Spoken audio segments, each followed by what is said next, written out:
Ang susunod na magsasalita, ang mahusay na Mayor, Mayor Vico Soto!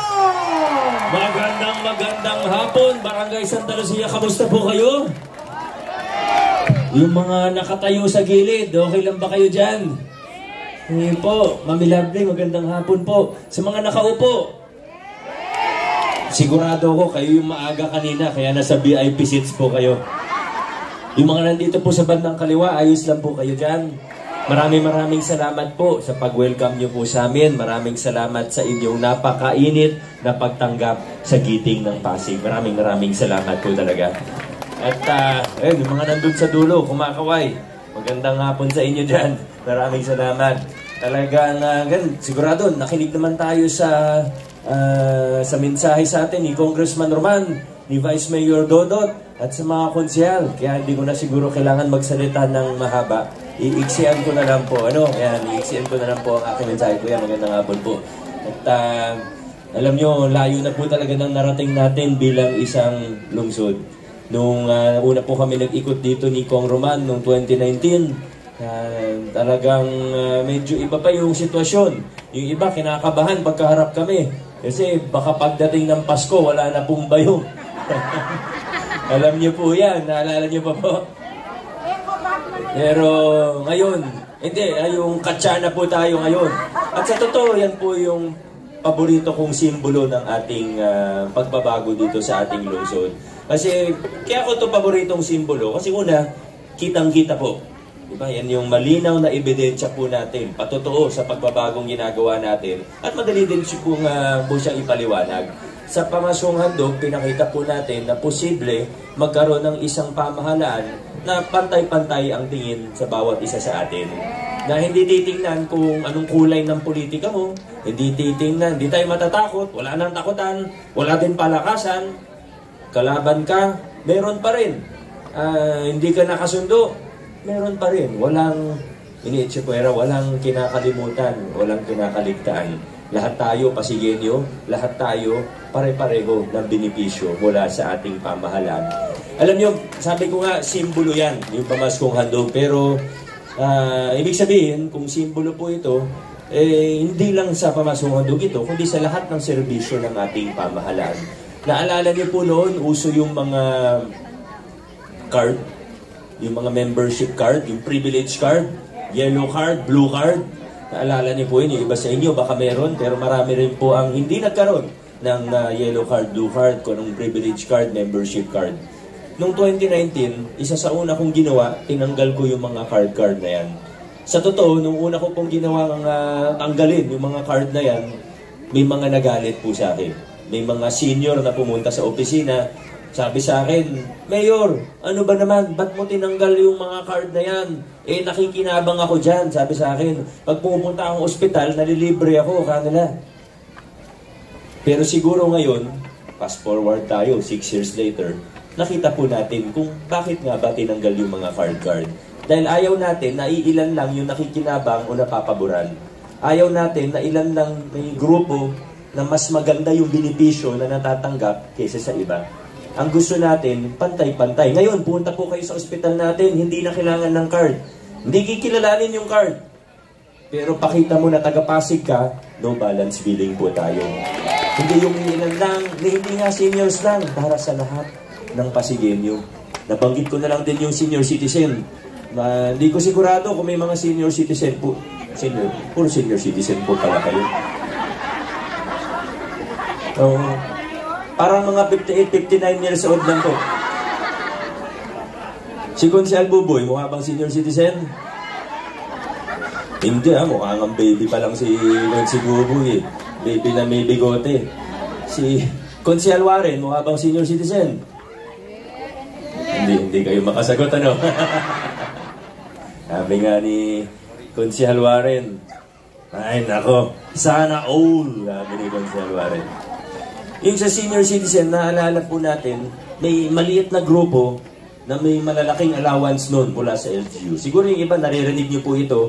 Yung iba, baka hindi nga alam na meron palang ganung grupo. Yung grupo na ito, siguro mga 200 to 300 lang po sila. Sabihin na natin 300 po sila. 300 sila, Ito yung mga opisyales ng mga samahan. Ito yung mga yung POT, kung tawagin. Nakakatanggap ng 3,000 or 5,000 pesos per month po yan noon. 2019 po ito ha. Ngayon, nasa 80,000 ang senior citizen sa lungsod ng Pasig. Nung pa 2020 na, nakailang buwan na po akong nakaupo, tinanggal ko po yung mga allowance nila. Siyempre, yung iba, medyo nagalit po sa akin. Pero ganun din po, gaya nung sa card na ayaw natin yung iilan lang ang nakikinabang, may napapaboran pag malapit sa kusina. Gusto natin, mas marami ang makinabang, mas marami ang maserbisyuhan ng pamahalaan. Ano pong ginawa natin? Tinanggal natin yung malalaking allowance ng 300 katao. Naglunsad tayo ng bagong programa, Local Senior Pension, 1,500 per quarter. Ngayon po, nasa mahigit 20,000 na ang benepisyaryo natin dito na senior citizen na 65 pataas na wala pang pensyon. Yung 3 imbis na 300 lang yung nakikinabang, ngayon po, 20,000 ang nakikinabang. Tingin ko mas makatarungan po yung ganyang klaseng sistema. Hindi palakasan, hindi yung ilan lang, tapos gagamitin pa yan sa politika. Alam nyo naman po yung kwento. Ngayon, ginawa po natin, ganun. At ngayon naman, habang gaya ng kwento ni Vice Mayor Dodot, lumalaki naman ang pondo ng pamahalaan, yung 20,000 na yun, pwede pa natin ngayon i-expand. Ngayon po, nasa stage na tayo na lumalawak na ang mga programa ng ating pamahalaan. Kaya yung 20,000 na yan, sigurado ngayong taon madadagdagan ng bilang. Bakit? Kasi sinasama na rin natin sa local senior pension yung may mga maliliit na SS hanggang 4,000 pesos. Kasama na rin po sila. Meron po ba sa inyo may mga SS pero maliit lang? Ayan, may ilan. Siguro 2,000, 3,000. E di ngayon, qualified na rin tayo sa local senior pension. May konting dagdag po. Muli po, ganyan tayo mag-isip ngayon. Tinatanggal natin yung takutan, tinatanggal natin yung palakasan, naglilinis tayo ng pamahalaan, lumalaki yung pondo natin, lumalawak yung mga serbisyo. Walang pinapaboran, pantay-pantay ang ating pamahalaan, pantay-pantay tayo sa mata ng ating lokal na pamahalaan. Marami pa po akong pwede banggitin na halimbawa, pero siguro yun na lang po muna sa ngayon. Pwede kong banggitin yung sa edukasyon, sa pag-asa scholarship natin, yung mga ginagawa po natin na iba't iba sa iba't ibang sektor, sa persons with disabilities, at marami pa pong iba. Pero ang pinakapunto po natin ay yun nga po, habang gumaganda ang kalagayan ng ating lungsod, sigurado po, mararamdaman at mararamdaman po natin ito. Kaya natin tinataguyod ang mga prinsipyo ng mabuting paggugobyerno. Banggitin ko lang po, kasi baka mamaya isa-isa niyo po akong tanungin. Sino po dito ay taga-RTMC? Taga-RTMC siya. May utang pa po ako sa inyo, pero huwag kayong mag-alala, hindi ko po nakakalimutan. Hindi po tayo pwede mangako ng mangako. Pag campaign period, iniiwasan natin mangako. Pero alam nyo, may pagkukulang kami, hindi natin dapat pagtakpan. Aminin ko po sa inyo, medyo nahihirapan po kami sa usapan sa... Alam niyo naman kung anong ahensya po yun, right? Sa BIR. Medyo nahihirapan. May inalok po kami sa kanila para land swap, tapos sa LGU na kayo magbayad. So, medyo natatagalan po, aminin ko po sa inyo. Hindi naman po nakakalimutan, pero yun nga po, medyo nagkakaproblema po tayo. Siguro sa ibang pagkakataon, pwede nating pag-usapan yung detalye. Balikan ko po yung land management office natin, pero kanina lang napag-usapan namin. Susubukan natin i-contact ulit yung BIR. Pero ang maganda naman pong balita ay safe kayo dyan. Yung legal nila, nagno-notice po pa minsan-minsan kung tama po yung pagkakaintindi ko. Gagawin talaga yun ng legal nila. Pero huwag kayong mag-alala kasi kasama nyo naman po ang lokal na pamahalaan. Hindi naman namin kayo iiwan. Ngayon po, sino naman yung mga taga-Greenside? Ang tahimik ng pagtaas ninyo ng kamay. Alam ko po medyo naiinitan na po kayo. Hindi naman po halata kasi nakapull yung mga electric fan po na hawak ninyo. Pero hindi po, nalayo na nang narating natin. Kaso lang, sa kasamaang palad, may mga iilan na parang gusto tayong umatras, pabalik sa mga lumang kalakaran. Kitang-kita naman po natin, di ba, kung paano kumilos, kung sino yung mga kasama, kung ano yung mga ginagawa, ano yung estilo ng politika. Kahit naman anong sabihin namin, anong sabihin nila, nakikita naman ng taong bayan yan eh. Kung sino yung gumagawa ng fake news, kung sino pa yung malakas manira, sino yung gumagastos ng sobrang laki para sa mga troll farm sa Facebook. Kitang-kita naman eh. Nung isang gabi nga, nakita ko may isang post, pangkaraniwang post lang. Tapos 3,000 shares. Hindi, syempre na-intriga ako, bakit 3,000 shares? Siguro napakaganda ng post para umabot ng 3,000 shares. Pag-click namin nung shares, aba, iba-ibang account. Pero pare-pareho yung sinasabi. Copy-paste. At hindi lang copy-paste, ina-copy-paste sa iba't ibang Facebook group. Buti sana kung puro Pasig yung Facebook group. Tungkol sa kandidato na tumatakbo sa Pasig, pero kina-copy-paste sa Facebook group sa Cavite, sa Palawan, sa Baguio. Nakita niyo po yun? Di ba parang nakakapagtaka? Alam niyo, tingin ko nangyari doon. Ito, ako lang naman, maaaring tama, maaaring mali yung hula ko. Yan siguro kasi may binabayaran na operator. Yung operator may quota kung ilan share dapat. Eh di wala siyang pakialam kahit saan niya pinopost. Nakakatawa tuloy. Diba? Tawanan na lang natin. Kasi sa totoo, ang labo di ba? Hanggang sakit ako, hanggang sa Puerto Princesa buy and sell, nagpo-post. Ano ba naman yan? Sa madaling salita, niloloko din siya ng mga tao niya. Pero, yun ang masakit kasi nakita natin yung estilo ng politika. Magtataka ka tayo minsan, di ba? Yung mga kandidato, wala tayong pinapangalanan na dito sa susunod kong sasabihin na. Pero, in general lang po, bakit kaya may mga kandidato na parang sobra-sobra kung gumastos pag-campaign? Hindi lang campaign period, kasi alam naman natin kahit bago mag-campaign period, nangampanya na, di ba? Pero, nataka, magastos ng milyon. Hindi nga lang milyon. Sa totoo, pag kinumpute ninyo, maabot ng bilyon eh. Pagka, hindi nyo kailangan maniwala sa akin. Pagka wala kayong magawa o nag-iisip-isip lang kayo, kwentahin ninyo kung umaabot ng magkano. Lahat ng diba talaga? Pero matataka ka, bakit? Anong meron? Kasi kung negosyante nga, kung yung pinakamayayaman sa Pilipinas, yung mga bilyonaryo, diba? Kilala naman natin kung sino yung mga bilyonaryo. Makita mo ba silang gumagastos ng 1 bilyon para sa politika? Hindi po. Pero yung mga ganun, yung mga kapolitiko na gumagastos ng sobrang laki, minsan magtataka na lang tayo. O mapapaisip tayo. Sana napapaisip tayo. Ano kayang nakikita nila sa gobyerno? Anong nakikita nila? Anong akala nila meron sa City Hall para gumastos ng ganung kalaki? Yan talaga yung tanong. At siguro alam na naman po natin yung sagot. Pero tayo sa Pasig, hindi tayo papayag na paatras ang takbo natin. Hindi tayo papayag na liliko-liko pa tayo. Mas lalong hindi tayo papayag na U-turn. Kaya mga kaibigan, napaka-importante na dito sa lungsod ng Pasig, kung naniniwala tayo na sa tama na yung direksyon natin, kailangan tuloy-tuloy po tayo. Paitingin pa natin kung anong nasimulan na. Dire-diretso po tayo. Dire-diretso po tayo. At kung nasa isang sasakyan po tayo, gusto natin dumiretso, isipin na lang natin, nasa eroplano tayo.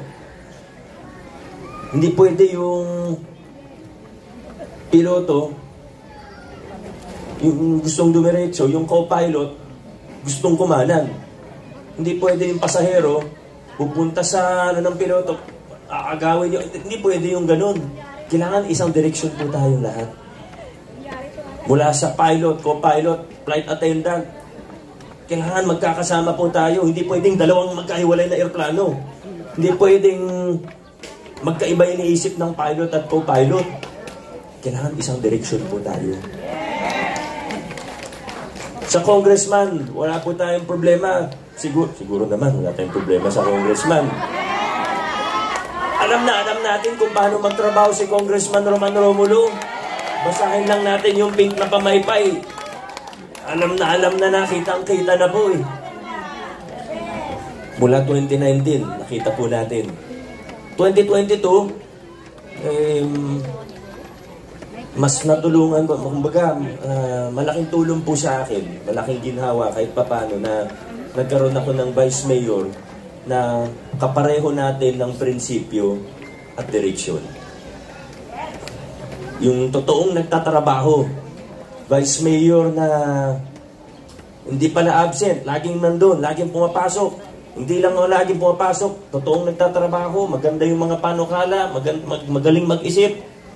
Hindi nalilate. May meeting kami, 8 a.m., 7:59, nandun na po siya. Ang Vice Mayor po natin, Vice Mayor Dodot Jaworski. Yung mga konsyel naman po natin, meron tayong 3 na po re-election, pa-second term na po. Unahin ko na po ang number 1 sa balota, Babyface. Ang dami na tulungan para magkaroon ng legal at ligtas na kuryente, imbis na jumper na prone sa sunog o yung mga submeter. Konsyel Buboy Agustin. Number 8 sa ating mga balota. Hindi siya nagpaluklok lang sa pwesto, nagtrabaho po talaga kaagad. Sasabi natin, masipag po ang tao na ito. Yung sa solo parent natin, di ba? Isa tayo sa una sa buong bansa na nagpatupado, nagbigay ng allowance sa solo parent natin. Sa tulong ni Councilor Angelo De Leon. At syempre, yung chair ng Committee on Appropriation, alam niyo yung ginawa niya, napakaganda. Dati, hindi tayo sigurado minsan sa pondo ng mga barangay natin. Yung iba, okay. Yung iba, transparent. Yung iba, kitang-kita natin kung saan ginagamit. Pero may ibang barangay, aminin natin, na medyo masikreto. Masikreto lang sinabi ko. Ang ginawa po ni konsehal natin, siyempre kasama pa rin si Vice Mayor Dodo dito, pero ang ginawa ng konseho natin mula 2022, binuksan ang budget ng mga barangay. Hindi na nila pwedeng itago kasi ultimo budget hearing, naka-Facebook Live. Kaya walang magawa, no choice, kailangan ipakita sa tao. Ang nanguna po rito, Councilor Maro Martires. Ito nga pala, taga rito si Councilor Maro. Kaya kilalang kilala nyo. Pero hindi po siya yung pumatay kay Delilah. Miss natin si Tito Yoyo, Siyempre may 3 din tayong bagong kasama. Bago sila mag-apply sa Giting ng Pasig, tinanong natin sila, ba't mo ba gustong tumakbo? Isa-isa, tinanong ko po sila, ba't mo gustong tumakbo? Kasi kung gusto mo tumakbo para magpakapal ng wallet, hindi ka bagay sa Giting ng Pasig. Pero kung magka-prinsipyo tayo, naniniwala kayo sa direksyon natin, at ng ating pamahalaan, gusto natin tapat at maayos sa pamamahala, pwede kayo sa Giting ng Pasig. Kaya ito po, sa dami na nag-apply, sila yung 3 bagong nakasama po natin ngayon. Number 10 sa ating mga balota, dating chair ng National Youth Commission, Ryan Enriquez. Number 13 sa ating mga balota, di kayo makasagot kanina kung mukha siyang senior. Ako rin mabong magsasabi, opo, mukha po siyang senior at tutulong po siya sa mga senior citizen. Warren, hindi Insenso, Inosenso. At last but not the least, ito po number 15 sa ating mga balota. Wala na pong iba. Huwag lang tayo magkakamali na Abunda yung apelyido niya. Hindi po Boyi Raimundo. Ayan. Marami na po tayong nagawa mula 2019 noong 2022. Lalo pang bumilis ang ating pamahalaan, lalong gumanda ang kinatatayuan ng ating lokal na pamahalaan at ng ating lungsod dahil sa mga kasama natin, dahil kina Vice Mayor Dodot at sa mayorya ng City Council po natin. Pero hindi pa po tapos ang trabaho, kailangan paigtingin pa po natin kung ano ang nasimulan na. Pagagandahin pa natin ang mga programa, mga proyekto. Hindi tayo mangako ng kung ano-ano kasi alam niyo naman, pag malapit na eleksyon, alam ko naman, sawang-sawa na tayo sa pangako ng mga politiko. Langit at lupa, pinapangako parati. Pero tayo, hindi po tayo ganun. Basta magtatrabaho tayo. Makita natin na kaya, pwedeng gawin. Gagawin na lang po natin. Hindi na kailangan maraming sabi-sabi pa. Pero sa tulong ng mga taong ito, sigurado po na magpapatuloy ang ating pamahalaan sa tamang direksyon. Hindi tayo liliko, hindi tayo u-turn, dire-diretso tayo sa lungsod ng Pasig. Maraming salamat, Barangay Santa Lucia. God bless, Pasig City. Maraming salamat po, Mayor Vico Soto. Ibotong muli ang number 4 sa balota, Mayor Vico Soto.